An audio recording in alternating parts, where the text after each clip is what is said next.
Tatlong aso patay habang isang individual ang sugatan sa sunog sa Marilog, Davao City. Detalye ng balitang yan mula kay Ranchoman Abi Bibera ng RMN Davao.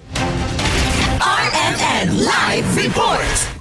Isang babae ang agad na dinala sa Marilog District Hospital matapos magtamo ng sugat sa balikat dulot ng sunog na naganap sa sitio Kasanag, Barangay Salaysay, Marilog District, Davao City. Sa panayam ng DXDC RMN Davao kay Teresa, ang may-ari ng bahay na pinagmulan umano ng apoy, inilahad niyang niyakap na lamang niya ang kanilang kasambahay matapos itong masugatan sa kasagsagan ng sunog. Ayon pa kay Teresa, wala silang naisalbang gamit dahil sa mabilis na pagkalat ng apoy. Hindi rin naligtas ang 3 nilang alagang aso na nakatali dahil dito hindi na sila nakatakas at namatay sa sunog. Sa kasalukuyan, nasa evacuation center na ang 59 na taong naapektuhan ng insidente. Kasama mo sa DXDC RMN Davao, Radyoman Abi Bibera, Tatak, RMN.